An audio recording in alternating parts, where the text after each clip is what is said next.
A judge laughed at a veteran single dad in court. But when his little girl revealed his silver star, everything changed. So what secret could be so powerful it makes a judge drop all charges? Before we get into the story, comment below where in the world you are watching from today. John Miller stood before Judge Rebecca Lawson, his fingers fidgeting with the frayed edge of his suit jacket. The courthouse's fluorescent lights felt harsh and unforgiving, much like the eyes fixed upon him. His military training had taught him to face enemy fire, but nothing had prepared him for this battlefield. "Mr. Miller," the opposing lawyer's voice cut through the air like a knife, "can you explain to the court how you plan to provide stability for your daughter when you can't even maintain steady employment?" John's throat tightened. The truth was complicated. The nightmares, the startled reactions to sudden noises, the endless job interviews that went nowhere once they learned about his service history. But none of that mattered now. All that mattered was Emily. He glanced back at his daughter, sitting in the last row. Emily's small hands clutched her favorite doll, the one her mother had given her before passing away. Her bright eyes met his, full of trust that broke his heart. I'm doing my best," John managed, his voice barely above a whisper.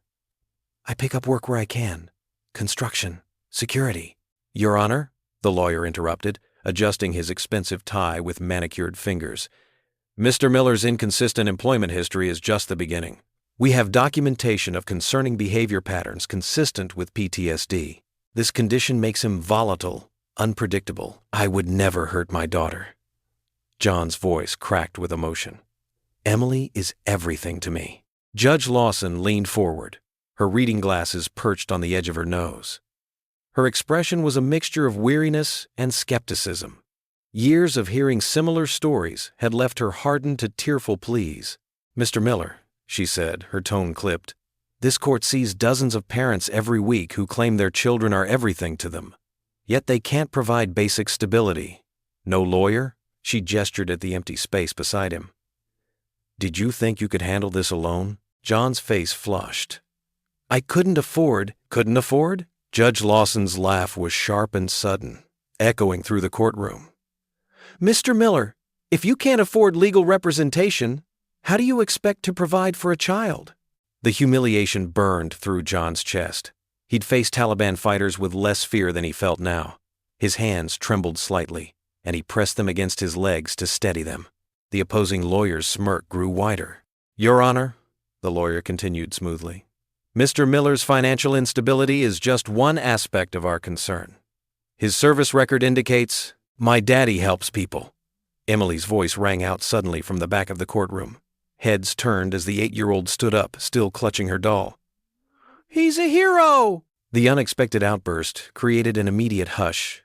John's heart clenched at his daughter's brave defense, even as he wished she wouldn't draw attention to herself in this cold place. Emily's clear, innocent voice continued in the silence. "He saved people. He has a special star to prove it." Judge Lawson's expression shifted slightly, her earlier amusement fading. "Young lady," she began, but Emily wasn't finished. "He works really hard." Emily's voice wavered, but remained strong. "He helps Mrs. Johnson with her garden when she can't bend down. He fixed Mr. Peterson's roof for free when it was leaking, and he reads to me every night, even when he's really tired." The courtroom remained silent, the earlier atmosphere of judgment temporarily suspended by the pure conviction in the child's voice. John stood straighter, drawing strength from his daughter's words, even as his eyes moistened. The opposing lawyer cleared his throat, attempting to regain control of the narrative. "Your Honor, while this is touching, it doesn't address the very real concerns about Mr. Miller's capacity to—" "My daddy is a hero," Emily repeated firmly, her young voice filling the courtroom with an undeniable truth that cut through all the legal arguments and adult complications. A strange tension filled the air. The judge's earlier dismissive expression had vanished, replaced by something unreadable. The opposing lawyer's confident smirk faltered, and even the court reporter's fingers had stilled on her keyboard. In that moment, standing in his ill-fitting suit, John Miller was no longer just another case number. Through his daughter's eyes, the courtroom was forced to see him as he truly was. A father fighting with everything he had to keep his family together, a veteran who had given much for his country, and a man doing his best against overwhelming odds. Judge Rebecca Lawson leaned forward, her stern gaze shifting from John to Emily in the back of the courtroom. "Young lady, what did you say?" Emily stood straighter, her small hands still clutching her beloved doll. "I said my daddy is a hero, Your Honor. He really is." The judge's expression remained unchanged, but her voice softened slightly. "Would you care to explain that statement, Mr. Miller?" John's shoulders tensed. He'd never wanted to bring this up, especially not here. His hand moved to his pocket, where a small, dented metal box had rested every day since the custody battle began. He pulled it out slowly, its scratched surface catching the harsh fluorescent light. "Your Honor, His voice cracked. With trembling fingers he opened the box, revealing the silver star nestled in faded velvet. Gasps rippled through the courtroom. The opposing lawyer, who moments ago had been so confident, fell silent. Judge Lawson's eyes widened, fixed on the metal. Emily's voice piped up again, clear and proud. "Daddy saved his whole team when the bad guys attacked. That's what Captain Roberts told me at the ceremony." She clutched her doll tighter. "He got hurt real bad doing it, but he saved everyone." John's throat tightened. He hadn't wanted Emily to know those details. But Captain Roberts had been so moved at the ceremony, he'd shared the story with her. Judge Lawson's hand gripped her gavel, her knuckles white. The stern facade cracked, revealing something raw underneath: pain, recognition, memory. She stared at the silver star as if seeing a ghost. "3 men," John said quietly, his voice steady for the first time since entering the courtroom. 3 men made it home to their families because... He swallowed hard. "Because sometimes you have to put others first." The silence in the courtroom grew heavier. Judge Lawson's eyes remained fixed on the metal, and something in her expression shifted. Those who knew her history might have recognized the shadow that crossed her face, the memory of another soldier, another hero who never made it home. "Your Honor," the opposing lawyer started to speak, but Judge Lawson raised her hand sharply. "The court will take a 30-minute recess." Her voice carried a slight tremor she couldn't quite hide. "We will reconvene after..."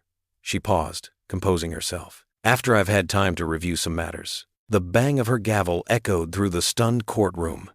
As people began to move, whispering among themselves, John carefully placed the silver star back in its box. His hands were steadier now, as if the weight of his secret being revealed had somehow lightened his burden. In the hallway outside, John crouched down to Emily's level. She rushed into his arms, and he held her tight, breathing in the familiar scent of her strawberry shampoo. His little girl, his reason for fighting every day. "I'm sorry, Daddy," she whispered. "I know you don't like talking about your medal, but I couldn't let them be mean to you anymore." John pulled back slightly, looking into his daughter's earnest face. Where others saw weakness in his struggles, Emily had always seen strength.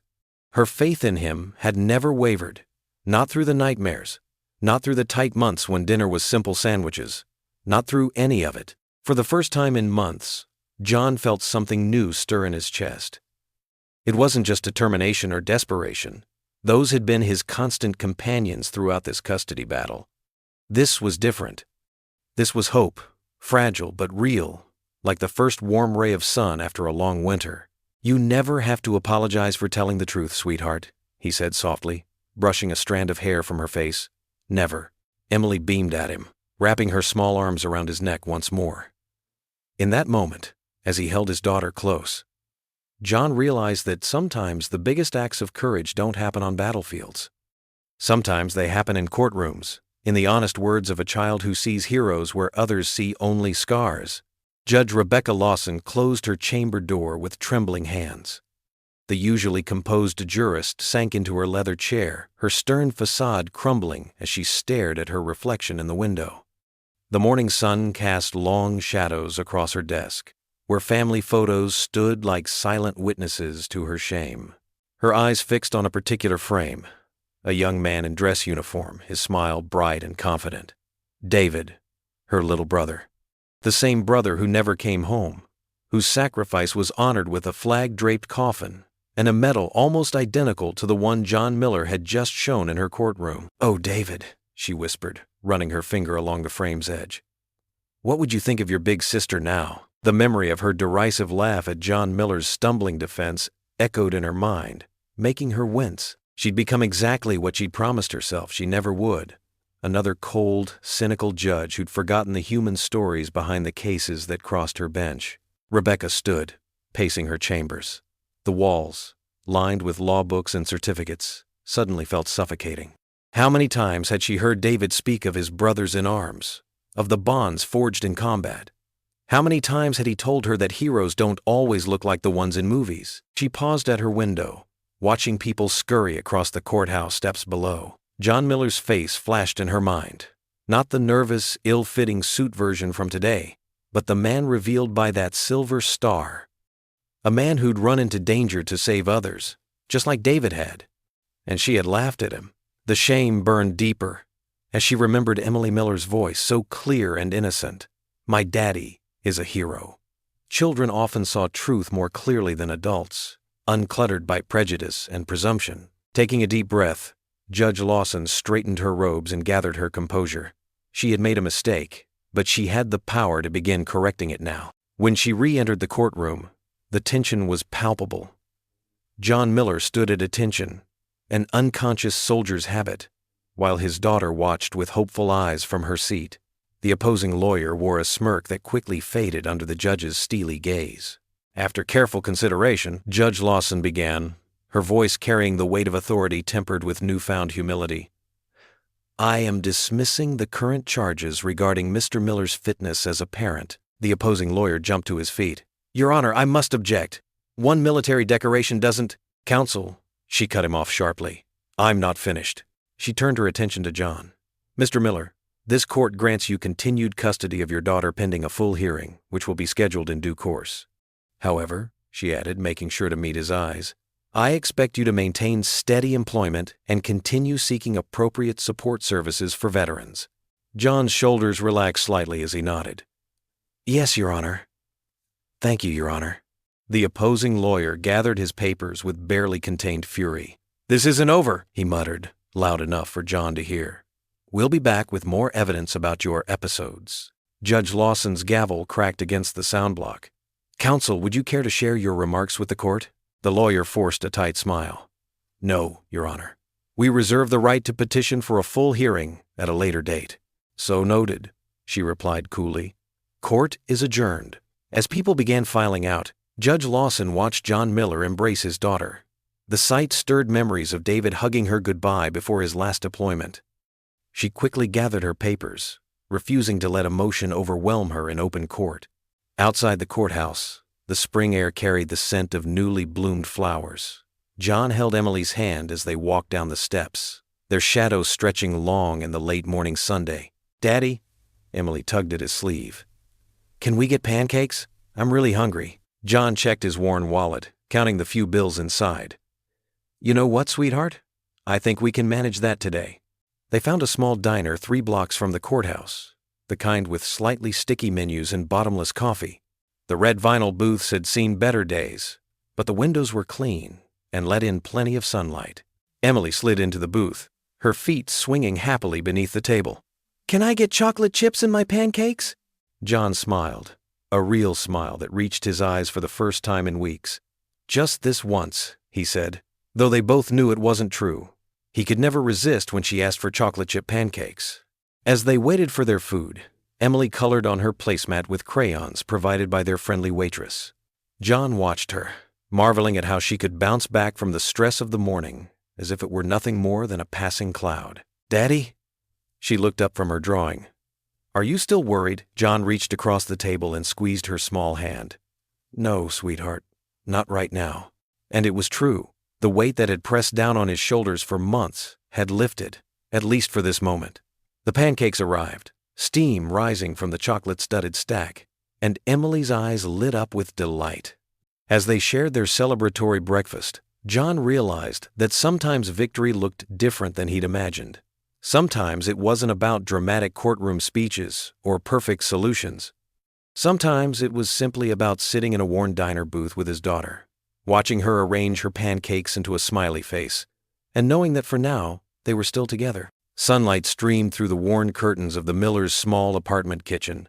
The aroma of butter and maple syrup filled the air as John flipped another pancake on their old electric griddle. Emily sat at their cramped kitchen table, her legs swinging freely beneath her chair, watching the pancakes soar through the air with wide-eyed wonder. "Do the flip again, Daddy," she squealed, clapping her hands. John couldn't help but smile.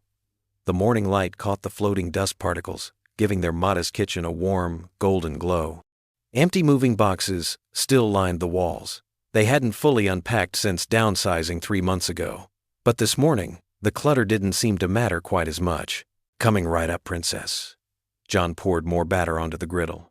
"But you have to eat the ones you've got first." Emily giggled and stabbed her fork into the stack of slightly misshapen pancakes drowning in syrup. "They look like funny faces," she observed, tilting her head. "This one looks like Mrs. Peterson from next door." John chuckled, the sound feeling strange but welcome in his throat. It had been a while since laughter came easily. "Don't let Mrs. Peterson hear you say that." The old landline phone mounted on the wall rang, its sharp bell cutting through their peaceful morning. John wiped his hands on his worn apron and reached for the receiver. "Hello? John? It's Pastor Green." The familiar warm voice brought immediate comfort. "I hope I'm not calling too early." "No, sir. Just making breakfast with Emily." Good. There was a pause. "Listen, John. I heard about what happened at the courthouse yesterday. The congregation's been praying for you both."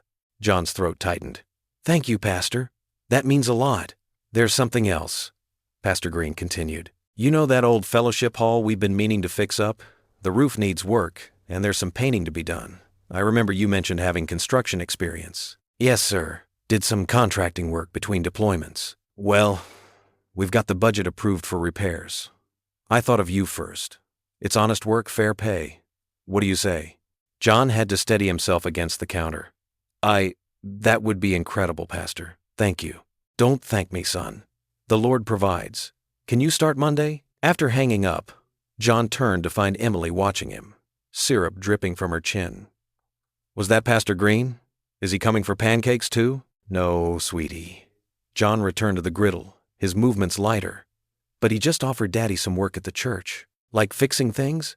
"You're good at fixing things, Daddy." "That's right, Princess." Emily beamed, pride radiating from her small face. "Just like you fixed people in the army. That's why you got your special star." John's hands stilled for a moment over the griddle. The memory of yesterday's courtroom scene flooded back, not the humiliation now, but the way his daughter's voice had rung out defending him. The way the entire room had changed when they saw his silver star. "Time to get ready for school," he said, stacking the last pancake on her plate. "Don't want to be late." At the elementary school drop-off, Emily hugged him tighter than usual. "I'm going to tell Miss Thompson about your medal today," she declared. "She asks us to share important things on Fridays." "Emily, you don't have to." "But I want to." She looked up at him with her mother's determined expression. "You're a hero, Daddy. Everyone should know." John watched her skip into the building, her backpack bouncing with each step. Other parents nodded at him as they passed, some offering small smiles. Was it his imagination? Or did they look at him differently today? Not with the usual mixture of pity and awkward avoidance, but with something like respect? The day passed in a blur of productivity. John cleaned the apartment, made 3 phone calls about potential part-time work, and even fixed the squeaky cabinet hinge that had been driving them crazy for weeks. The weight that had been crushing his chest for months felt just a little lighter. That evening, after tucking Emily into bed with her favorite story, John sat in the living room's dim light. The street lamp outside cast long shadows across the carpet, and somewhere in the distance, a car alarm wailed briefly before falling silent. He reached for the silver frame on the side table, the one piece of decor he'd made sure to unpack right away. Sarah's smile beamed back at him, frozen in time at their wedding. Her eyes sparkled with the same determination he now saw in Emily's face every day. "You should have seen her yesterday," he whispered to the photograph, his voice barely audible. "Standing up for her old man like that. She's got your spirit, Sarah, your strength." He traced the edge of the frame with his finger, remembering how Sarah had always believed in him, even when he couldn't believe in himself. The way she'd stuck by him through the nightmares after his return. How she'd never once complained about the modest life his veteran's pension provided. "I was so scared of losing her," he confided to the silent photograph. "Still am. But today," He glanced toward Emily's room, where her nightlight cast a gentle glow under the door. Today felt different, Pastor Green called. The church needs work done. People looked at me like they used to. Before everything, a car passed outside, its headlights sweeping across the walls.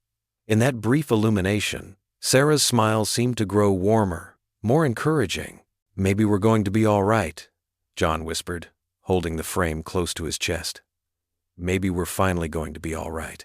The polished mahogany desk shuddered as Richard Hawthorne slammed his leather briefcase down. His corner office on the 20th floor of downtown's most prestigious law building usually brought him comfort, but not today. The morning sun cast long shadows across his face as he glowered at the Silver Star citation printed on his computer screen. "Unacceptable," he muttered, running his manicured fingers through his silver hair. His assistant, Sarah, stood quietly in the doorway, notepad in hand. "I will not be made a fool of in my own courtroom." Sarah shifted uncomfortably. "Mr. Hawthorne, perhaps we should." "What?" he snapped, swiveling in his chair to face her. "Let some broke veteran with PTSD raise a child alone. That medal doesn't make him a fit father." He stood up and paced behind his desk, his Italian leather shoes clicking against the hardwood floor. The city sprawled out below his window, a concrete maze where he usually felt like king. But today, that single moment in court, when that little girl had spoken up and that medal had appeared, had cracked his perfect record. "Pull everything you can find on John Miller," he ordered, turning back to Sarah. "Military records, medical history, financial statements. I want to know about every job he's lost, every bill he's missed, every moment he's shown signs of instability." Sarah's pen moved across her notepad. "His military records might be classified." "Then find someone who can unclassify them," Hawthorne interrupted. "Call in favors. I don't care what it costs. That man has demons, and I'm going to drag them into the light." He pulled up John's preliminary file on his computer. "Look here. Irregular employment history. Worked as a security guard but quit after 3 months. Construction job lasted barely 6 weeks. Pattern of instability." His finger jabbed at the screen. "And his mortgage, 3 months behind at one point. Had to get help from his church to catch up." Sarah's pen hesitated. "Sir, considering what he's been through..." "What he's been through is exactly what makes him dangerous," Hawthorne cut in. "Combat veterans with PTSD raising children alone? It's a disaster waiting to happen." He pulled out his phone, scrolling through contacts. "Get me Dr. Matthews. He's testified as our expert witness before. We'll need a psychological evaluation that highlights the risks." The morning light caught the awards lining Hawthorne's wall, testament to decades of legal victories. He wasn't about to let some sympathetic story about a war hero derail his reputation. "And Sarah?"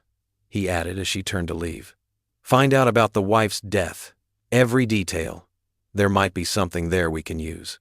Across town, in a modest apartment complex, John Miller sat on the edge of his daughter's small bed, a worn storybook in his hands. Emily's room was simple but filled with love. Crayon drawings covered one wall, and a small stuffed bear sat guard on her pillow. "Once upon a time," John began, his voice soft and warm, "there was a little knight who was afraid of dragons." Emily snuggled deeper under her pink comforter. "Like you were afraid of the fireworks, Daddy?" John's breath caught for a moment, but he smiled gently. "Something like that, sweetheart. But you know what? The little knight learned that being brave doesn't mean you're never scared. It means you keep going even when you are scared. Like you do," Emily said with absolute conviction. John smoothed her hair back from her forehead. "The little knight had something very special that helped him be brave.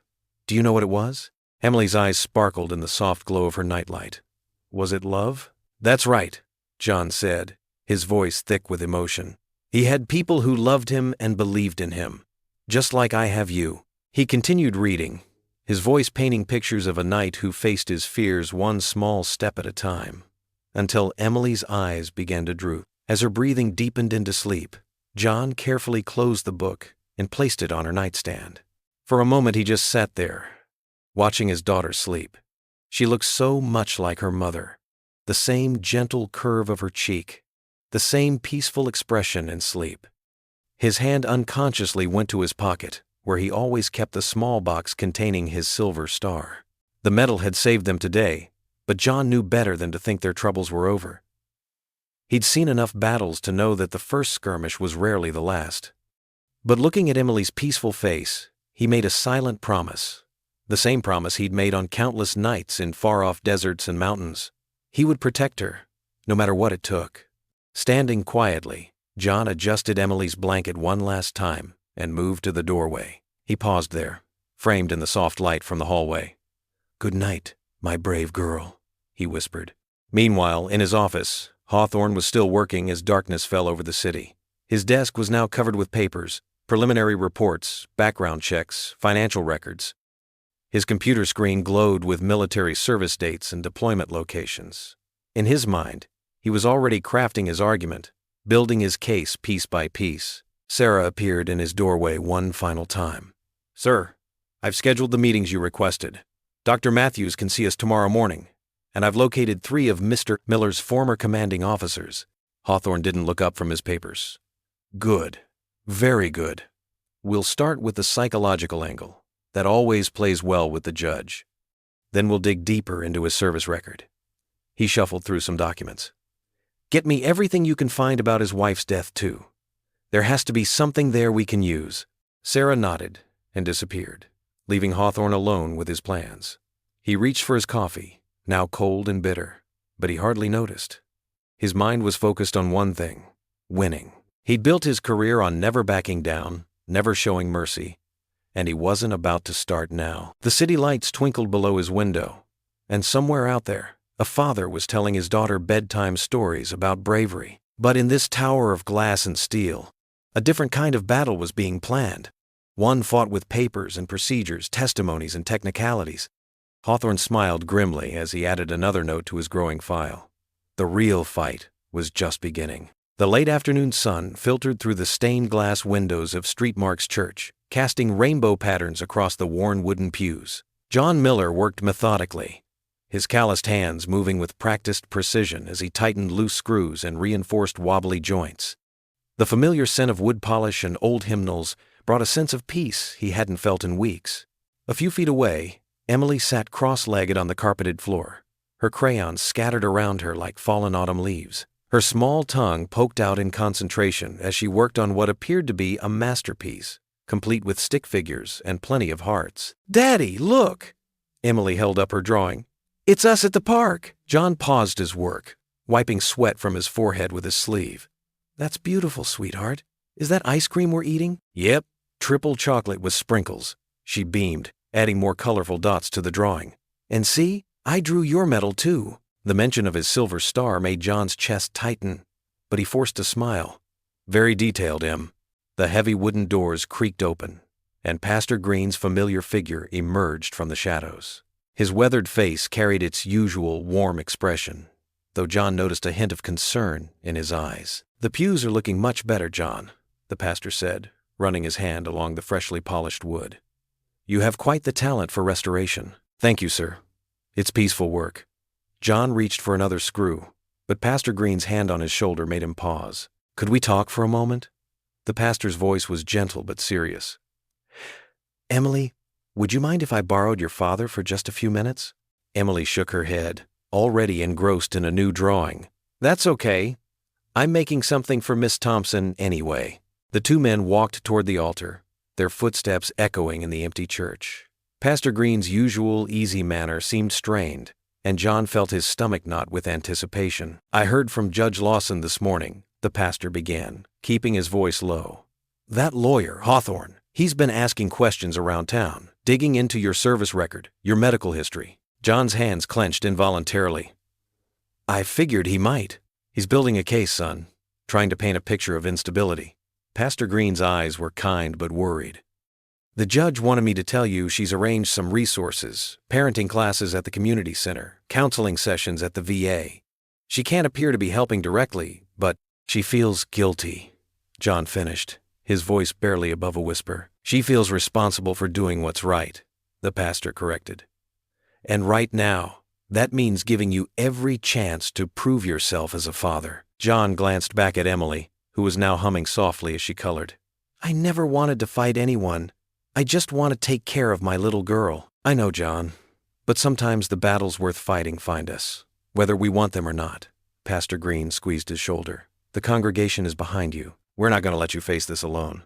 They discussed the details, scheduling, transportation arrangements for Emily while John attended the classes, church members who had offered to help. Through it all, John felt a strange mix of gratitude and shame, pride and humility. As the sun began to set, casting long shadows through the church windows, John packed up his tools while Emily gathered her art supplies. The drive home was quiet, filled with Emily's soft singing along to the radio and the steady hum of their old truck's engine. Their small apartment welcomed them with its familiar comfort. Pictures of happier times on the walls, Emily's artwork decorating the refrigerator, the slight draft from the window they could never quite seal properly. While John heated up leftover casserole from a church member, Emily pulled out her homework folder. "Miss Thompson said we had to write about our hero," she announced, proudly holding up several sheets of lined paper covered in her careful handwriting. "Can I read it to you?" John's throat tightened as he nodded, settling into his worn armchair.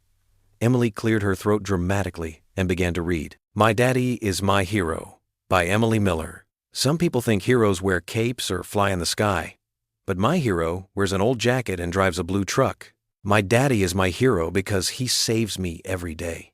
He saves me from being scared at night by checking for monsters under my bed. He saves me from being hungry by always making sure I have lunch for school, even when I know money is tight. Daddy has a special medal called a Silver Star because he saved people in the war. But that's not why he's my hero. He's my hero because he reads me stories even when he's tired.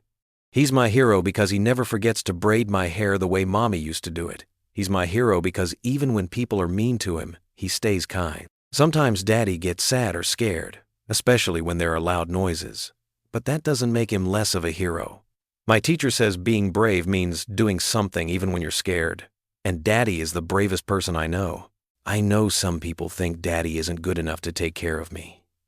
But they're wrong. He's the best daddy in the whole world. And I'm proud that he's my hero." John sat frozen in his chair, tears streaming down his face. Each word of Emily's essay hit him like a physical force, breaking down walls he'd built around his heart.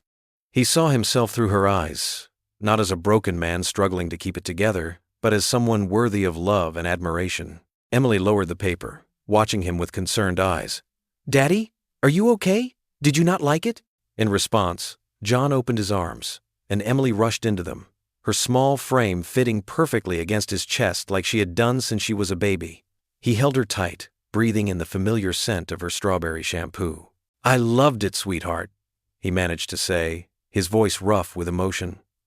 "It's the most beautiful thing I've ever heard." As he held his daughter, John felt something shift inside him. The fear that had been his constant companion since the court case began transformed into something else: determination. Looking at Emily's essay, at her pure, unquestioning love, he knew he couldn't let anyone take this away from them. He might not have money or power or influence, but he had something more important: a daughter who believed in him, a community that supported him, and now, finally, the strength to fight for what mattered most. The alarm buzzed at 5:30 a.m., and John Miller's eyes snapped open, a habit from his military days that hadn't faded. He lay there for a moment, staring at the water stains on the ceiling of his small bedroom. The weight of another demanding day pressed down on his chest, but he pushed it aside and swung his feet onto the cold floor. In the cramped bathroom, he studied his reflection.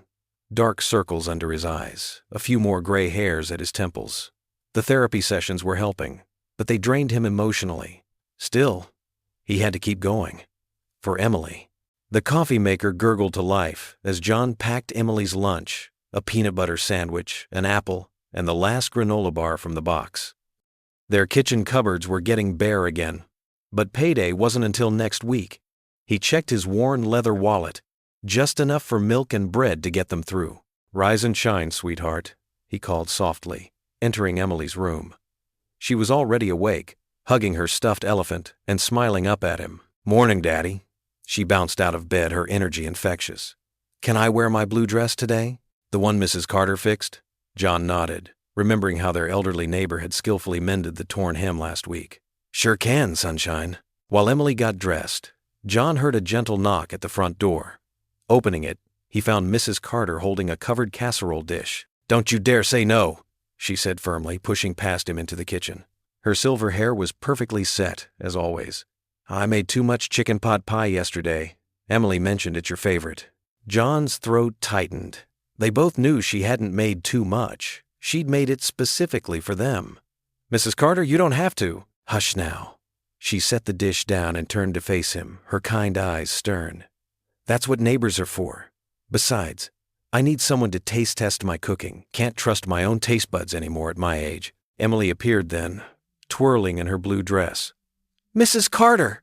She hugged the older woman's legs. "Are you staying with me today?" "That's right, dear. Your daddy has his important appointment, and then work at the hardware store." She winked at John. "We'll have a wonderful time." John checked his watch. He had 45 minutes to get Emily to school before his therapy session, then a shift at Richardson's Hardware, followed by afternoon maintenance work at the church. "Breakfast first," Mrs. Carter announced, pulling eggs from her oversized purse. "Sit down, both of you. I'm not taking no for an answer." As she bustled around their small kitchen, John felt overwhelmed by her kindness. She'd been a godsend since Sarah passed away, stepping in as a surrogate grandmother to Emily. The smell of scrambled eggs and toast filled the apartment. Through the thin walls, John could hear their upstairs neighbor getting ready for work, the familiar creaks and footsteps oddly comforting in their routine. "The church ladies are organizing a clothing drive, Mrs. Carter mentioned casually as they ate. "Lots of good stuff in Emily's size. And some men's clothes too, John. Professional wear." He started to protest, but she raised a hand. "Before you say anything, remember what Pastor Mike said about pride versus wisdom." John nodded slowly, remembering Sunday's sermon about accepting help when needed. The church community had rallied around them, offering support without making him feel like a charity case. Last week, someone had anonymously paid for Emily's school supplies. The day before, a grocery gift card had appeared in their mailbox. After breakfast, John drove Emily to school in their aging sedan, praying the check engine light wouldn't come on again. At drop-off, Emily hugged him extra tight. "I love you, Daddy," she whispered. "You're doing great." Those simple words nearly undid him. He watched her skip into the building, her backpack bouncing, before heading to his therapy session. Dr. Matthews' office was small but welcoming. They spent an hour working through John's PTSD triggers, developing coping strategies for when the memories became too intense. It was exhausting but necessary work. "You're making progress, John," Dr. Matthews said as their session ended. "How are the nightmares?" "Better," he admitted. "The breathing exercises help." He didn't mention that he still sometimes woke up in cold sweats, the sound of explosions echoing in his mind. The hardware store shift went by quickly. Mr. Richardson, understanding John's situation, had created a flexible schedule that worked around his other commitments. The physical work of stocking shelves and helping customers felt good, grounding. During his lunch break, he found a text from Mrs. Carter with a photo of Emily helping her bake cookies. The sight of his daughter's flour-covered face and bright smile gave him renewed energy for the afternoon. At the church, Pastor Mike met him with a warm handshake. "John, before you start on those repairs, the deacons wanted me to give you this." He handed over an envelope. "It's not much, but it's what we can do to help with Emily's winter clothes." John's eyes burned as he accepted the envelope. "I don't know how to thank everyone." "You already have," Pastor Mike replied simply. "By letting us help. That's what family does." The day's work finally done, John returned home to find Emily and Mrs. Carter playing cards at the kitchen table. The apartment smelled of fresh-baked cookies and love. After Mrs. Carter left, insisting they keep the leftover cookies, John tucked Emily into bed. He read her favorite story, kissed her goodnight, and quietly closed her door. In the living room, he pulled out a notebook he'd started keeping. Under the dim lamplight, he wrote slowly, purposefully, "I will fight for her, no matter what." The words were a promise, a prayer, and a declaration of determination all at once. Judge Rebecca Lawson stood at the entrance of the Veterans Community Center, smoothing down her casual blazer. It felt strange being here without her court robes, but the annual Veterans Support Fair was close to her heart. The familiar scent of coffee and donuts wafted through the air as volunteers set up folding tables and hung red, white, and blue bunting. "Judge Lawson," called out Marcus, the center's director, "thank you for coming. We've got a great turnout of volunteers today." She nodded, clutching her brother's dog tags in her pocket. a habit she'd developed since his passing. The large gymnasium was already bustling with activity. Elderly veterans in wheelchairs were being helped to various stations where they could access medical resources, benefits assistance, and other services. That's when she spotted him.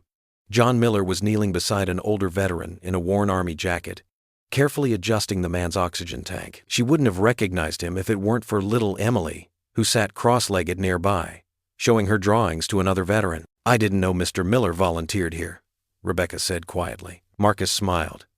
"Oh yeah, John's been coming every Saturday for months now. Won't take a dime for his help either, even though God knows he could use it." Rebecca watched as John listened intently to the elderly veteran's story, nodding with understanding. There was no trace of the nervous, stammering man from her courtroom. Here, among his fellow servicemen, his shoulders were relaxed, his movements sure and gentle. Emily bounced over to her father, holding up a crayon drawing. "Look, Daddy, Mr. George helped me draw his old plane." "That's wonderful, sweetheart," John said, his face lighting up. He turned to the veteran he was helping. "Sir, have you met my daughter? She's quite the artist." The old man's eyes crinkled. "Well, let me see that masterpiece, young lady."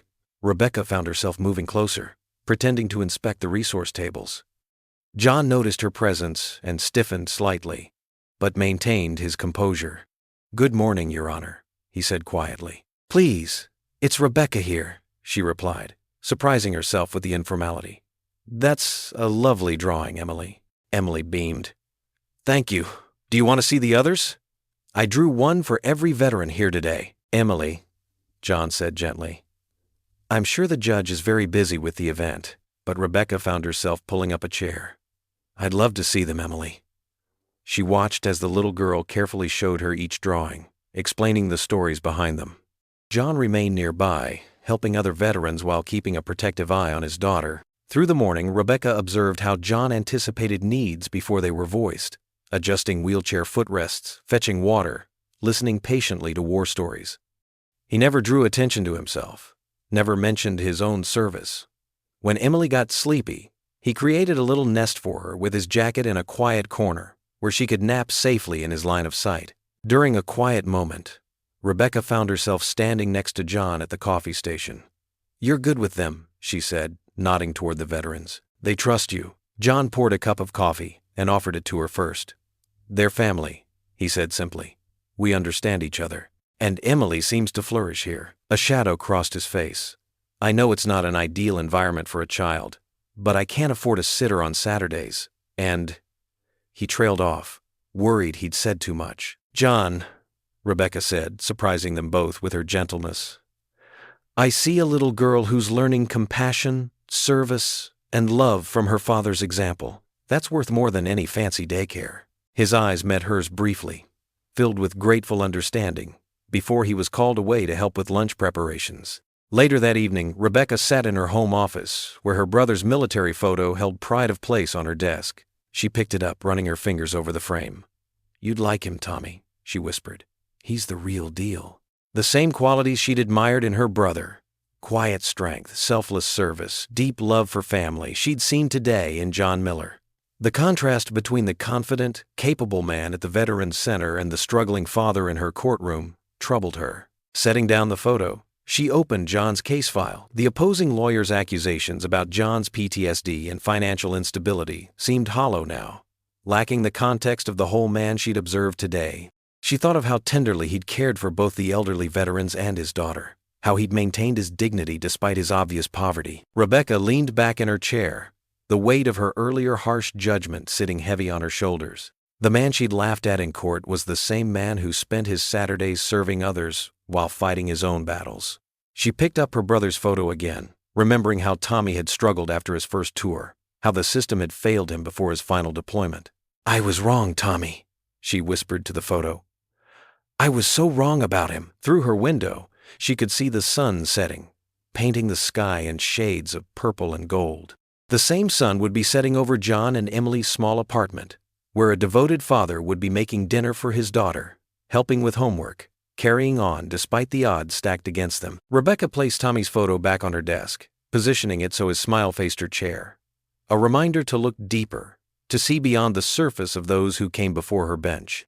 John Miller wasn't just another case file. He was a father, a veteran, a man doing his best to keep his small family together while still finding ways to serve others. The revelation sat with her as night fell, challenging her to question how many other stories she might have missed behind the sterile facts of legal briefs and court procedures. John Miller tugged at his frayed shirt collar, standing in the bustling elementary school hallway. The patched-up suit he wore felt tight across his shoulders, and a small tear near the elbow had been carefully mended with dark thread.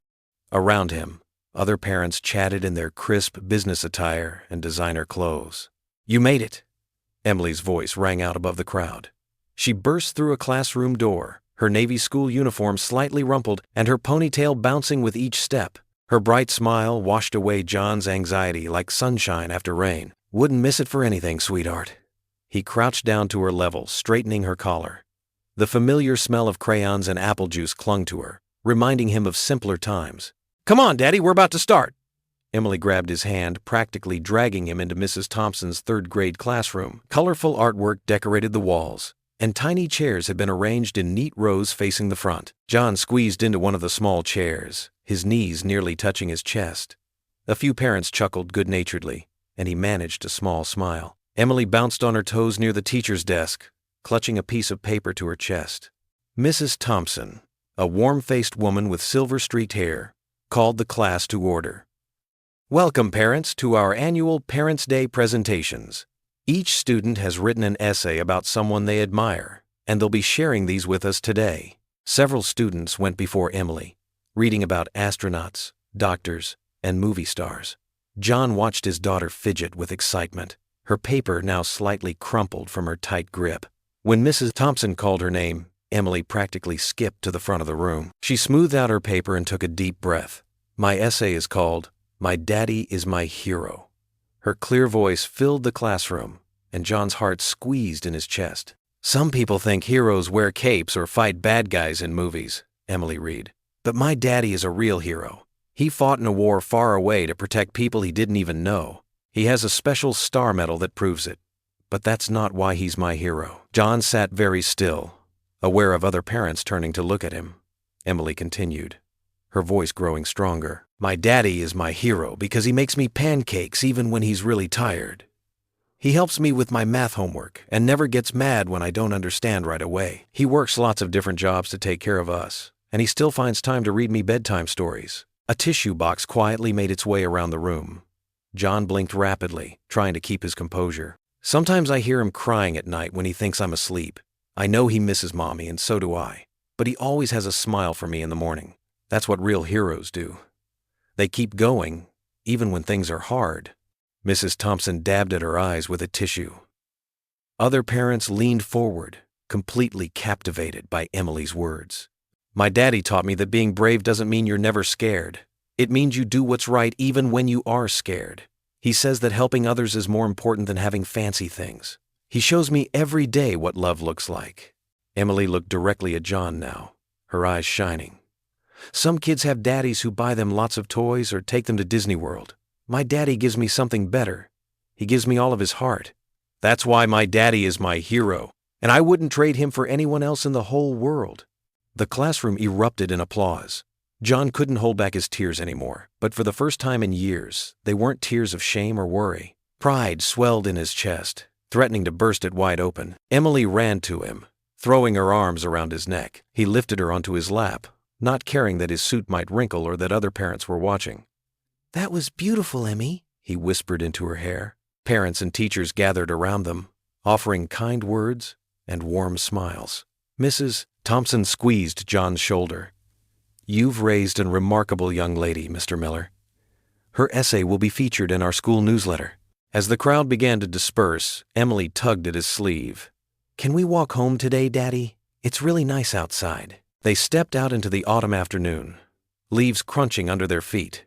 The air was crisp and clean, carrying the scent of approaching winter. Emily skipped beside him, her backpack bouncing with each step. She slipped her small hand into his, looking up with those earnest eyes that could melt his heart in an instant. "See, Daddy? Everyone knows you're the best." The evening sun cast long shadows through John Miller's apartment window as he fumbled with his borrowed bow tie. In his bedroom mirror, A different man seemed to stare back at him. Gone was the worn jacket and patched pants.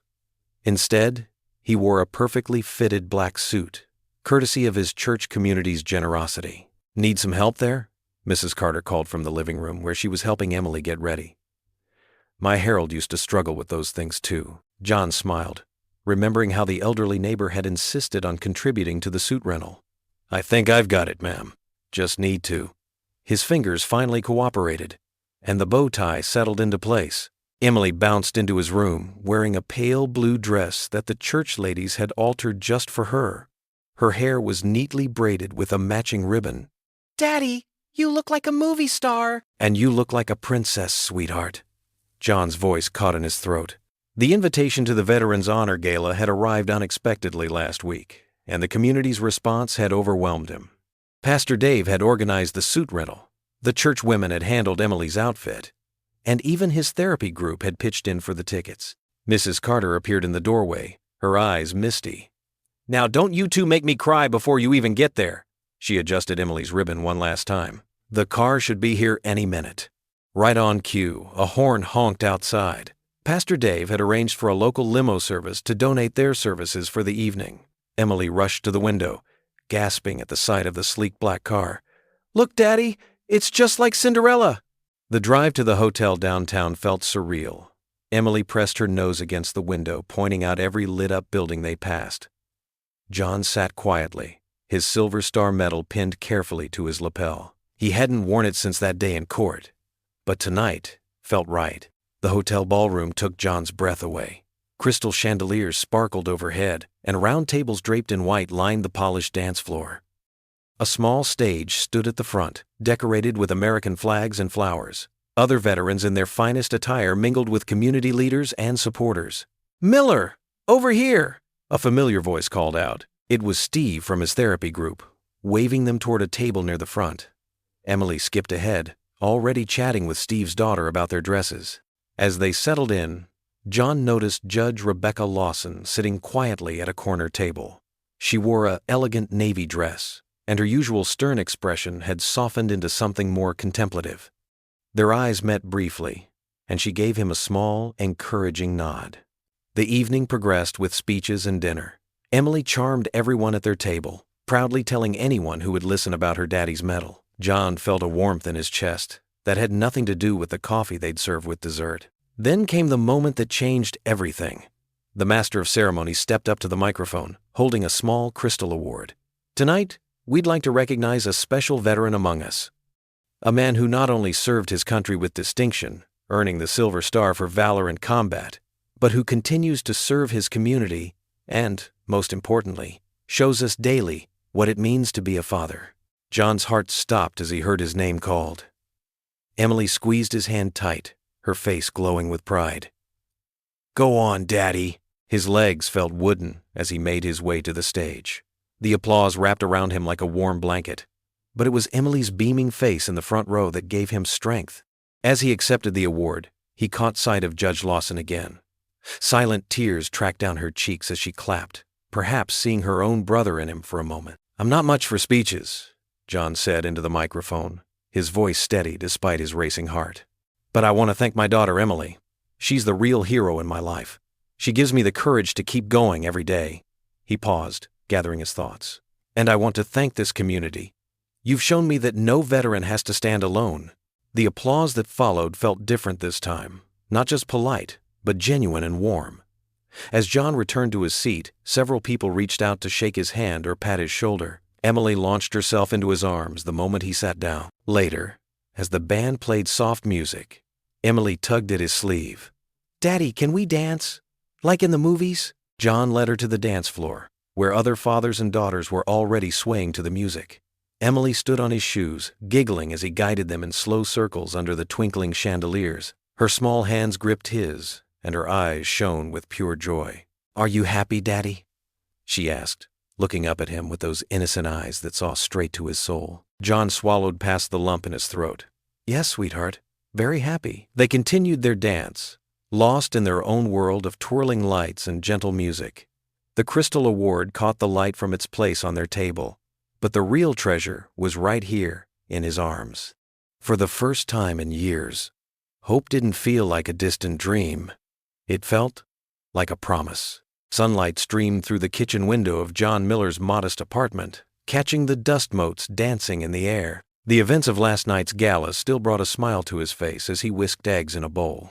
His Silver Star medal, which he'd worn proudly at the event, now sat in its familiar wooden box on the kitchen counter. "Emily, breakfast in 5 minutes, sweetheart," he called down the hallway. The sound of cartoons from the living room mixed with his daughter's giggling. John hummed softly as he poured the eggs into the sizzling pan. For the first time in months, maybe years, he felt truly hopeful. The gala had been more than just an evening of recognition. It felt like a turning point. People had shaken his hand, looked him in the eye with respect. The judge had even been there, smiling warmly when Emily had dragged him onto the dance floor. Emily padded into the kitchen in her favorite pajamas, the ones with little stars all over them. "Can I have extra cheese on my eggs, Daddy?" "Extra cheese coming right up, Princess." John reached for the cheese when 3 sharp knocks on the front door made him freeze. Emily looked up from setting her place at the table. "Who's that?" "Probably Mrs. Carter returning your hairband from last night," John said, though something in his gut told him otherwise. He turned off the stove and wiped his hands on a dish towel. "Stay here, okay?" The knocking came again, more insistent this time.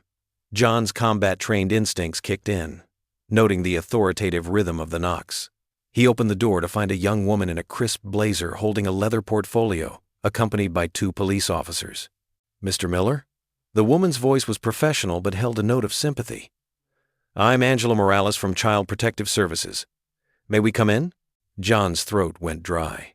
His fingers gripped the doorframe harder. What is this about?" "Sir, we have some papers we need to discuss with you." She glanced past him into the apartment. "Is Emily here?" The mention of his daughter's name snapped John to attention. "She's eating breakfast. Please, whatever this is about." "Daddy," Emily's small voice came from behind him. "The eggs are getting cold." Miss Morales smiled gently at Emily before turning back to John. "Mr. Miller, we have an emergency custody order here." She pulled out official-looking documents from her portfolio. There's been some concerning evidence submitted to the court regarding. John's world started spinning as he scanned the papers. Words jumped out at him. Psychological evaluation, PTSD, incident, temporary removal, foster care placement. His hand shook as he reached the part about the fireworks show. It had been July 4th, months ago. The unexpected explosions had triggered something in him. A flashback. He dropped to the ground, covering his head. Emily had been scared, not by him, but for him. A neighbor had called 911, but by the time they arrived, he'd already calmed down. Emily had held his hand the whole time, telling him it was okay. "This is ridiculous," John's voice cracked. "That was one incident. I've been in therapy. I'm doing everything right." "Mr. Miller," Miss Morales interrupted gently, "the court takes these matters very seriously. The opposing counsel has presented evidence suggesting—" "Evidence?" John's voice rose slightly before he caught himself. "You mean they twisted one moment of—" He stopped, aware of Emily watching from the kitchen doorway. "Daddy!" Emily's voice trembled. "What's wrong?" Miss Morales knelt down to Emily's level. "Hi, Emily. I'm Angela. You're going to come stay with a very nice family for a little while." "No!" Emily ran to John, wrapping her arms around his waist. "I want to stay with Daddy." John's heart shattered as he felt his daughter's tears soaking through his shirt. He crouched down, holding her close, trying to keep his own voice steady. "Emily, sweetheart, look at me." Her tear-stained face turned up to his, and John had to summon every ounce of strength not to break down himself. Sometimes, grown-ups need to sort things out. But I promise you, I'm going to fix this. "The foster family has been thoroughly vetted," Ms. Morales said softly. "They live nearby, and they understand this is temporary while the court reviews the case." Emily's grip tightened on John's shirt. "But what about my school? What about Mrs. Carter? What about—" "You'll still go to your same school," Ms. Morales assured her. "And this is just temporary, while we make sure everything is okay at home." John felt numb as Ms. Morales explained the next steps. Emily would need to pack a bag. They would arrange supervised visits. The court would review the case as soon as possible. Can she at least finish her breakfast?" John asked, his voice barely a whisper. Miss Morales nodded sympathetically. "Of course, We'll give you a few minutes to pack some things." John led Emily back to the kitchen, where the now cold eggs sat forgotten. He tried to encourage her to eat, but she just sat there, tears silently rolling down her cheeks as she watched him pack her backpack with shaking hands. Her favorite pajamas, her stuffed elephant, her school books. "The Foster family has kids too," Miss Morales offered, trying to sound encouraging. "They have a daughter just about your age, Emily." But Emily wasn't listening. She clung to John's leg, her small fingers digging into his pants. "Please don't let them take me, Daddy. I'll be good. I promise I'll be good." Those words broke something in John. He dropped to his knees, pulling Emily into a fierce hug. "Listen to me, Emily Miller. You are good. You are perfect. This is not your fault.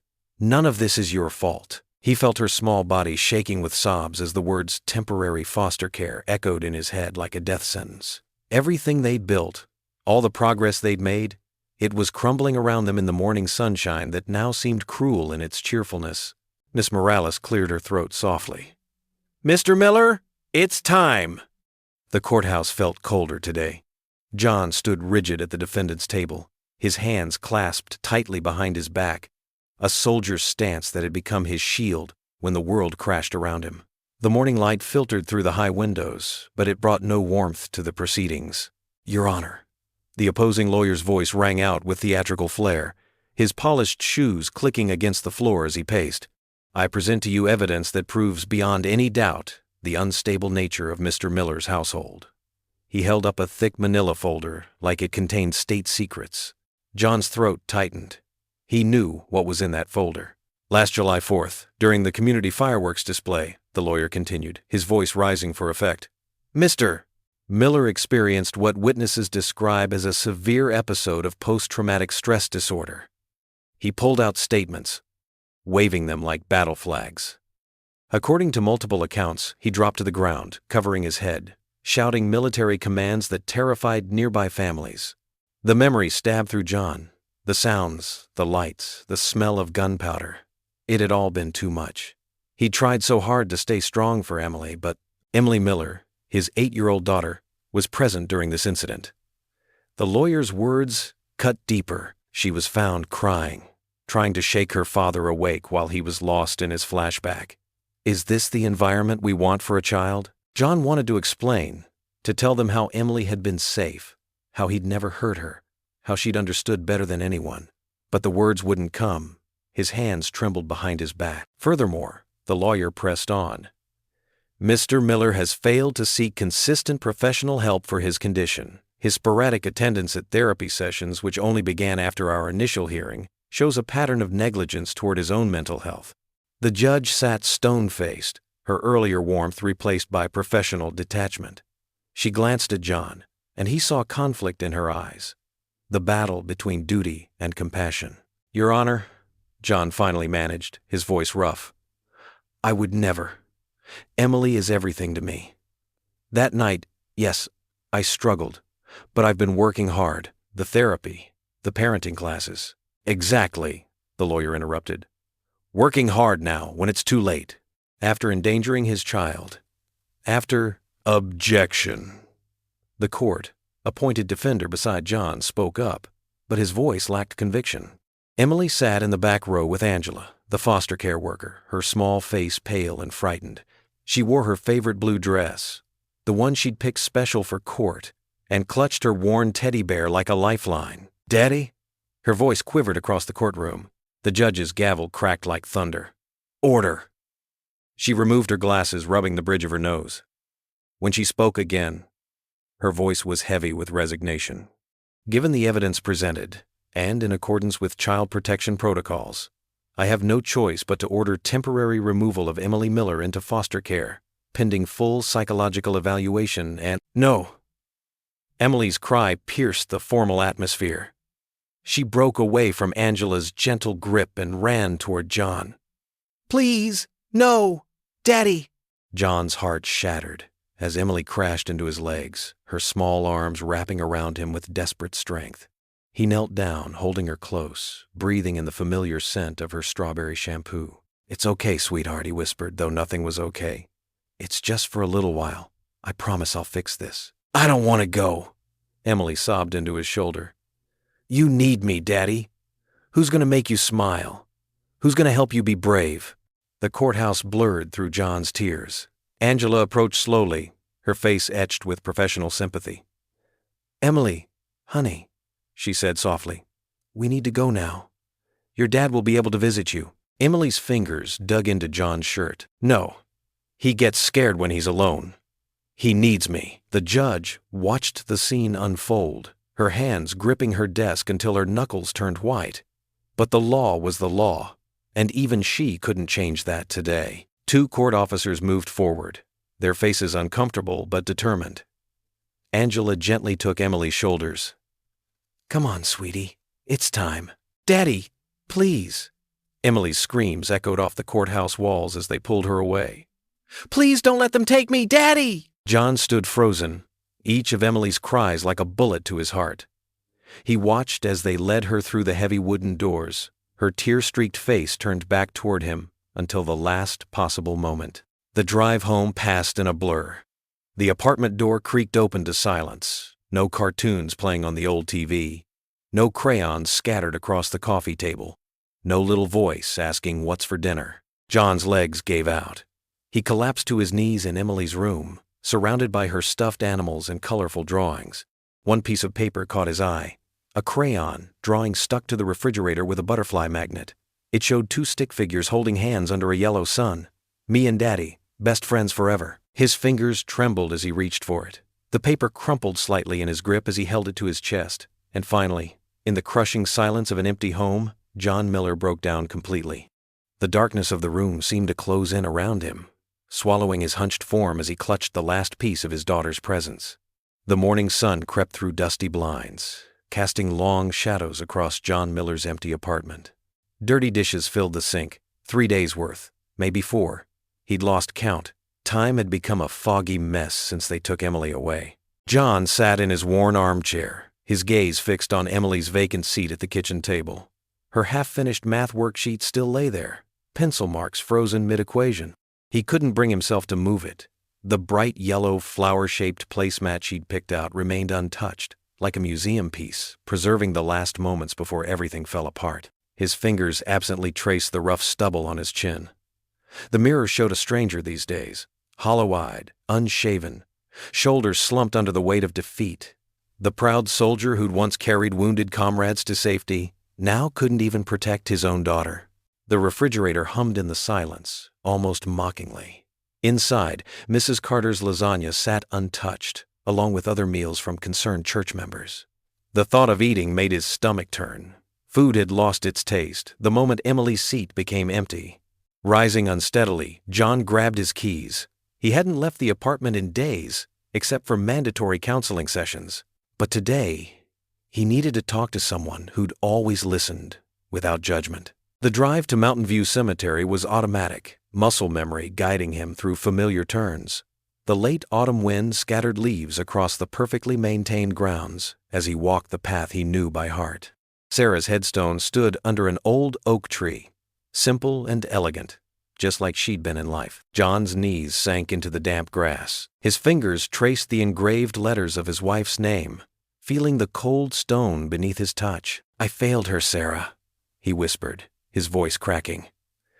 "I failed both of you." The wind rustled the oak leaves overhead, nature's quiet response to his pain. "Remember how scared we were when Emily was born?"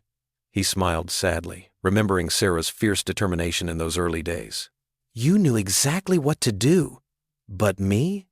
I was terrified of breaking her. Now look, I've managed to do exactly that." Tears fell freely now, dotting the grass beneath him. "They're right about me, Sarah. I'm broken. That day with the fireworks. I should have been stronger. Should have held it together." Emily saw her daddy fall apart, and now his words dissolved into quiet sobs. John pulled out Emily's last drawing from his jacket pocket, a crayon masterpiece of their little family, created just days before everything crumbled. The paper had become worn from constant folding and unfolding, but Emily's bright colors remained vibrant. She deserves better than a father who jumps at loud noises, better than someone who can barely keep food on the table. His fingers trembled as he smoothed the drawing against his knee. Maybe they're right to take her away. The afternoon sun began its descent, casting long shadows across the cemetery grounds. John sat in silence, one hand still resting on Sarah's headstone, feeling more lost than he'd ever been in combat. A gentle voice broke through his thoughts. "Mr. Miller?" He turned to find Angela Morales, Emily's foster care worker, standing a respectful distance away. Her expression held professional sympathy, but there was something else in her eyes.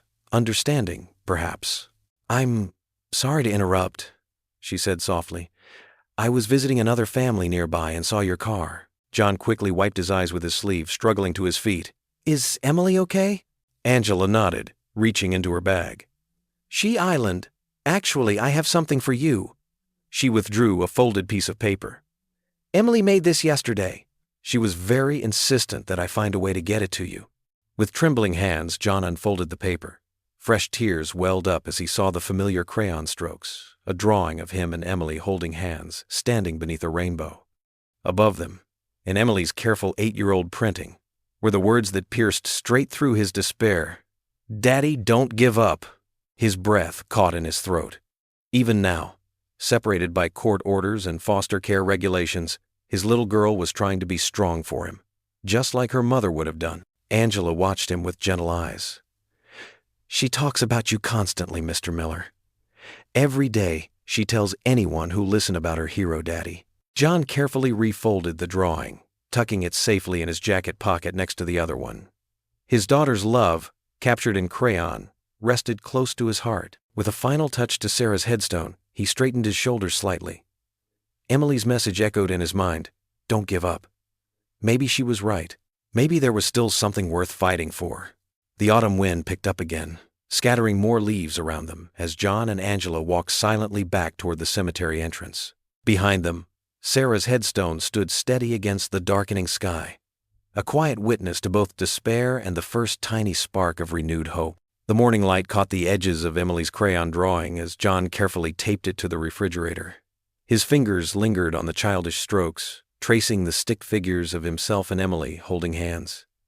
The words, "Daddy, don't give up," seemed to pulse with his daughter's voice. The apartment felt hollow without her laughter. Dishes cluttered the sink, and dust had settled on her favorite stuffed bear, still sitting on the couch where she'd left it. John's reflection in the kitchen window showed a man he barely recognized, unshaven, dark circles under his eyes, shoulders slumped with defeat, but something stirred in his chest as he looked at the drawing again. Emily believed in him. She was counting on him, and he'd never given up in combat. Why should he give up now, in the most important fight of his life? John straightened his shoulders and walked to the bathroom. With trembling hands, he picked up his razor and began to shave, methodically removing the weeks of stubble that had grown during his despair. Each stroke felt like shedding a layer of hopelessness. The phone rang. It was Pastor Green. "John? We missed you at service yesterday." "Pastor, John's voice cracked. "I need help." "Come by the church in an hour," the pastor said warmly. "We'll figure this out together." At the church, Pastor Green had already gathered a small group of supporters. Mrs. Carter from next door was there, along with 2 veterans from the congregation who'd been through similar battles. They sat in the church basement, sharing coffee and determination. "First things first," Pastor Green said, spreading out a calendar. "You've got those therapy sessions scheduled?" John nodded. "Twice a week. Haven't missed one since." He swallowed hard. "Since they took her." "Good. That shows commitment to personal growth." "Mrs." Carter patted his hand. "I've written a character reference letter about all the times I've watched Emily. How responsible you've been, always on time, how happy she Island." One of the veterans, Mike, leaned forward. "We're gathering statements from your old unit, too. Show them that PTSD doesn't define you. It's something you're actively managing." They worked through the afternoon, building a strategy. Pastor Green helped John organize his financial records, showing steady employment through the odd jobs and careful budgeting. Mrs. Carter brought casseroles to stock his freezer, ensuring he'd eat properly. The veterans shared coping techniques for managing stress and anxiety. That evening, John attended his therapy session with renewed focus. Instead of just going through the motions, he engaged fully, discussing his triggers and learning new techniques for handling them. "The fireworks incident," he told his therapist. "I've been avoiding talking about it, but I need to face it. "That's very brave, John," the therapist said, making notes. "Let's work through what happened and develop better coping strategies." Days turned into weeks. John kept Emily's drawing in his wallet now, looking at it whenever he needed strength. He took on extra work at the church, rebuilding the children's playground. The physical labor helped clear his mind, and the sound of kids playing reminded him what he was fighting for. He started documenting everything: therapy sessions, work hours, home improvements. Pastor Green helped him prepare a presentation showing his support system and progress. The community rallied around him, dropping off groceries, offering encouragement, and even helping him clean and organize the apartment for home inspections. One morning, John stood in front of his bedroom mirror, looking at himself in his old uniform jacket. The silver star caught the light, but it wasn't the medal that held his attention. It was the change in his own eyes. The defeat had been replaced by quiet determination. His posture was straight again, shoulders squared, chin up. He touched Emily's drawing in his pocket and whispered, "For her, always for her." The words echoed in the quiet apartment, not as a desperate plea, but as a solemn promise. His reflection showed a father ready to fight, not with weapons, but with love, determination, and the strength of a community standing behind him. Judge Rebecca Lawson sat alone in her dimly lit chambers, the wall clock ticking past midnight. Her reading glasses perched on her nose as she spread out the thick manila folder containing John Miller's complete service record. The desk lamp cast a warm glow over pages that told a story she hadn't fully understood until now. Her fingers trembled slightly as she opened the first document. The military commendation for his Silver Star spelled out what John had never boasted about: how he'd carried 3 wounded soldiers to safety under heavy fire, returning again and again despite his own injuries. The official language couldn't hide the raw courage of that day. "Just like Tommy," she whispered, glancing at her brother's photo on the desk. The same quiet strength, the same humble dedication to duty. She picked up a stack of letters from John's fellow soldiers. Their words painted a picture of a man who put others first, who kept his unit's spirits up during the darkest days, who carried extra weight when others faltered. One letter particularly caught her attention. "Miller never asked for recognition. The day he saved us, he was more worried about writing letters to our families than his own wounds. That's who he is, someone who thinks of others first." Rebecca removed her glasses and rubbed her tired eyes. The harsh fluorescent lights buzzed overhead as she reached for another folder, this one containing recent letters from community members. Mrs. Carter, the elderly neighbor, wrote about how John always shoveled her walkway in winter, refusing payment. The church pastor detailed John's volunteer work with other veterans, even while struggling to make ends meet. Emily's teacher had submitted a letter too. "Mr. Miller arrives early to help set up school events, despite working multiple jobs. The love between him and Emily lights up every room they enter. She's the best adjusted child in my class, thanks to his devotion." The judge's eyes welled up as she read Emily's award-winning essay. The child's unedited words captured what all the official documents couldn't. "My daddy has scary dreams sometimes because he saw bad things while being a hero, but he still reads me stories and makes me feel safe. He teaches me that being brave means helping others even when you're scared." Rebecca stood up and walked to her office window, looking out at the city lights below. The same streets Tommy had walked before deploying, full of dreams about coming home and starting a family. He never got the chance, but here was John Miller, fighting every day to be the father his daughter needed, despite carrying wounds both visible and hidden. She returned to her desk and opened her worn Bible, finding the passage that had been nagging at her conscience. "Learn to do right, seek justice, defend the oppressed." The words seemed to glow on the page, speaking directly to her heart. More testimonies filled her desk, the therapist's report showing John's commitment to healing, financial records revealing his careful budgeting to provide for Emily, character references from employers praising his work ethic. Each piece added to the portrait of a man who refused to give up, who met every challenge with quiet dignity. The opposing lawyer's dramatic presentation of the fireworks incident now seemed hollow in comparison. Yes, John had experienced a PTSD episode, but he'd immediately sought help afterward, installed better coping mechanisms, and been honest about his struggles. That wasn't weakness, it was responsibility. Rebecca picked up her brother's photograph, touching the glass over his smiling face. Tommy had died alone in a foreign land, his potential forever unlived. But John Miller had made it home, carrying similar burdens, fighting not just for survival but for the chance to give his daughter a good life. "The world failed you, Tommy," she whispered, her voice thick with emotion. "We didn't understand what you and your fellow soldiers carried. We didn't give you the support you deserved." She set the photo down gently, squaring her shoulders with new resolve. "I will not fail this man as the world failed my brother." The clock struck 1, but Judge Lawson kept reading, determined to know every detail, to understand every aspect of John Miller's story. This wasn't just about law anymore. It was about justice tempered with mercy, about recognizing the quiet heroes who fought their battles long after leaving the battlefield. She would have to maintain her judicial objectivity tomorrow, but tonight, in the solitude of her chambers, Rebecca Lawson was remembering why she'd become a judge in the first place: to make a difference, to protect those who deserved protection, to see beyond the surface of cases to the human hearts at their center. Tomorrow would bring its own challenges, but her path was clear. The same system that had failed her brother now had a chance to stand up for another soldier, not out of pity, but out of recognition of his true worth and character. She closed the last file and reached for her brother's photo one final time. Touching it to her heart, she whispered, "I will not fail this man, as the world failed my brother." The courtroom buzzed with nervous energy as people packed the wooden benches. Morning sunlight streamed through tall windows, casting long shadows across the worn floor.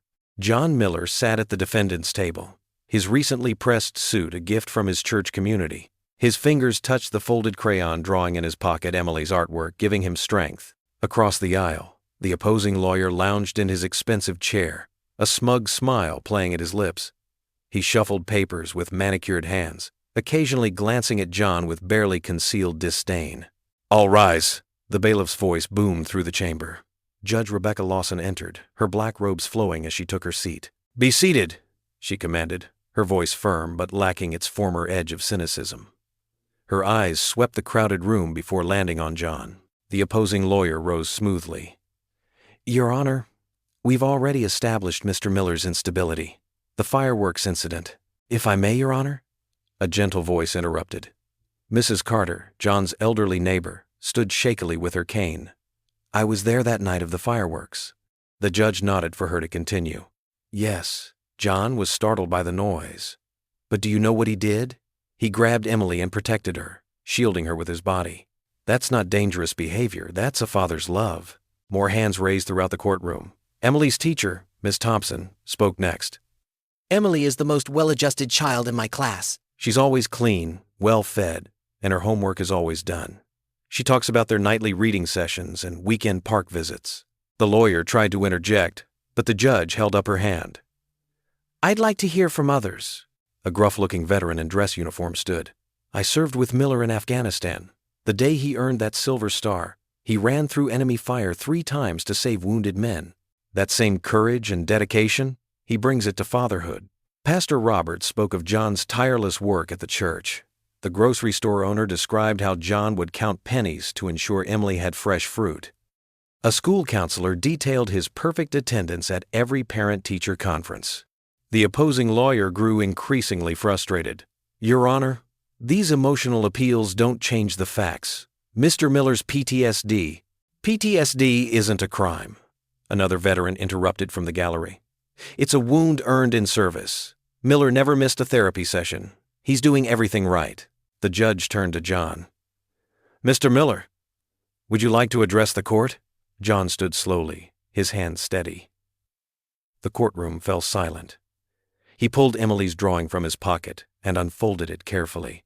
"Your Honor, I'm not a perfect father. Some nights, dinner is just sandwiches. Sometimes I wake up from nightmares. But every decision I make, every odd job I take, every struggle I face, it's all for Emily." His voice grew stronger. "When my wife died, I promised her I'd give our daughter the best life possible. Not the richest or the fanciest, but one filled with love, stability, and faith." He held up the crayon drawing. "Emily drew this in foster care. It's us, holding hands, with the words, 'Don't give up.' That's who we are. We don't give up on each other. I've learned that asking for help isn't weakness. This community, these people, they become our extended family." John's voice cracked slightly. I may have earned a Silver Star in combat, but my greatest honor is being Emily's father. Every day, I work to be worthy of that privilege. I'm not asking for special treatment because I'm a veteran. I'm asking for the chance to keep being the dad my daughter believes in." The opposing lawyer jumped up. "Your Honor, this emotional manipulation—" "Counsel," Judge Lawson's voice cut through his protest. "I've heard enough from you." She removed her glasses and studied the courtroom, taking in the faces of neighbors, teachers, veterans, and community members who had come to support John. She straightened in her chair, drew a deep breath, and prepared to deliver her verdict. Judge Rebecca Lawson adjusted her glasses, her stern expression softening as she looked down at the papers before her. The courtroom fell into complete silence, so quiet you could hear the old ceiling fan creaking above. "Before I deliver my ruling," she began, her voice carrying clear and strong through the hushed room, "I want to address something that deeply troubles me about this case." She turned her gaze to the opposing lawyer, who sat smugly shuffling his papers. "Counselor, in my 20 years on this bench, I have rarely seen such a calculated attempt to weaponize a veteran's combat trauma against them. Your efforts to paint Mr. Miller's PTSD as a danger, rather than recognizing it as a sacrifice made in service to our country, is not only legally questionable, but morally reprehensible." The lawyer's smug expression faltered. Judge Lawson continued, her voice taking on an edge of controlled anger. "You took one incident, a man's natural reaction to sounds that reminded him of combat, and twisted it into a narrative of danger. You chose to ignore the hundreds of days of loving care, the countless moments of sacrifice, the unwavering dedication of a father to his daughter." She paused, removing her glasses and looking directly at John. "Mr. Miller, I owe you an apology. When you first stood in my courtroom, I laughed. I dismissed you. I failed to see what was right in front of me. A man of honor trying his best to raise his daughter while carrying burdens most of us can't imagine." John's hands trembled slightly as he gripped the edge of the table. Mrs. Carter, sitting in the row behind him, reached forward and squeezed his shoulder. "This court has reviewed extensive testimony from Mr. Miller's fellow soldiers, his neighbors, his daughter's teachers, and his church community. We have seen a man who, despite struggling with PTSD and financial hardship, has created a loving, stable home for his daughter. A man who attends therapy, who works multiple jobs, who never misses a parent-teacher conference." The judge picked up a familiar piece of paper, Emily's school essay. "We've heard from the person whose opinion matters most in this case." Emily Miller wrote, and I quote, "My daddy is my hero not because he has a medal, but because he makes me feel safe and loved every single day." Tears welled in John's eyes as he heard his daughter's words read aloud. In the back of the courtroom, Emily sat with her temporary foster mother, clutching her worn doll tightly. Judge Lawson squared her shoulders, her voice taking on the formal tone of official ruling. "It is the finding of this court that John Miller is not only a fit parent but an exemplary one. His dedication to his daughter's well-being, his commitment to personal growth, and his demonstrated resilience make him precisely the kind of father any child would be fortunate to have." She paused, looking directly at Emily. "Therefore, I am immediately restoring full custody of Emily Miller to her father, with all previous allegations dismissed." The sharp crack of the gavel had barely sounded before the courtroom erupted in applause. People stood, cheering and crying.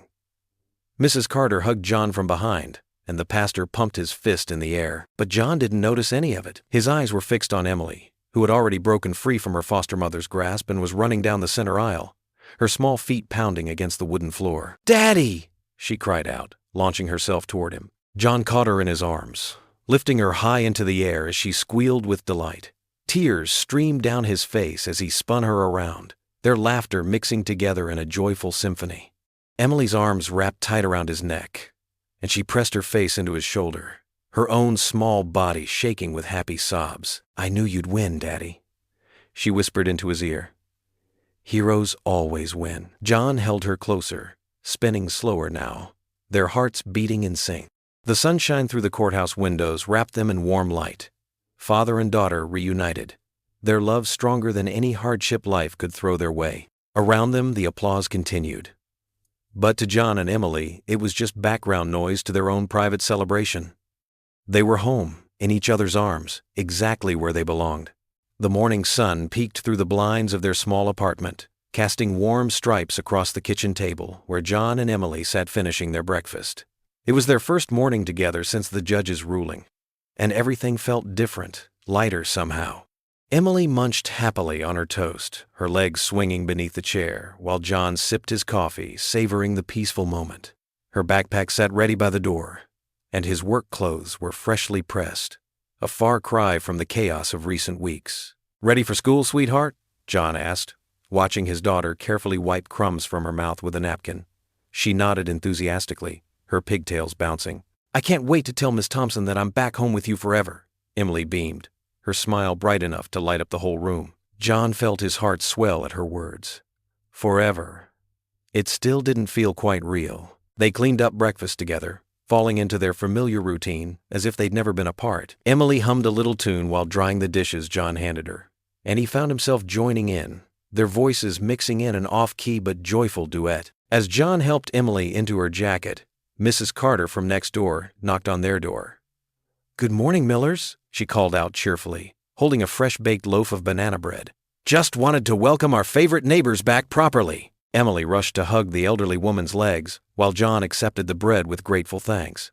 "You've always been too kind to us, Mrs. Carter." "Nonsense," she replied, patting Emily's head. "This is what neighbors do." As they stepped out into the hallway, more doors opened. The Rodriguez family from across the hall emerged with bright smiles and waves. Mr. Peterson from 3B stood in his doorway, offering a crisp salute to John, veteran to veteran. "Welcome home, little one," Mrs. Rodriguez said, squeezing Emily's shoulder. "The building wasn't the same without your laughter in the halls." They made their way down the stairs, and with each floor, they encountered more neighbors. Some offered hugs, others words of encouragement, and a few simply nodded respectfully. John felt overwhelmed by the show of support, realizing how many people had been silently rooting for them all along. Outside, the morning air was crisp and clean. The sidewalk in front of their building was unusually crowded.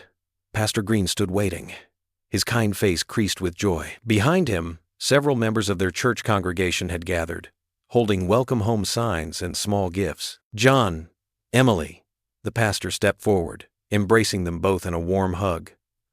"God is good, isn't he?" "He sure is, Pastor," John replied, his voice thick with emotion.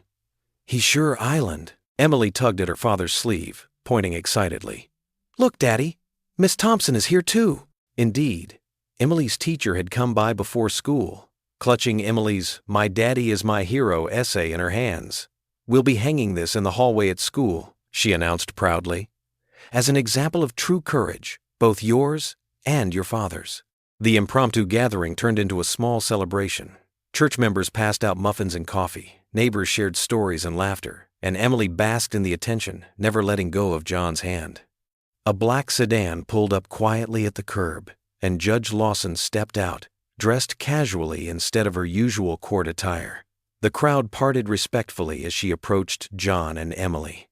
"I hope you don't mind the informal visit," she said softly, her usual stern demeanor replaced with genuine warmth.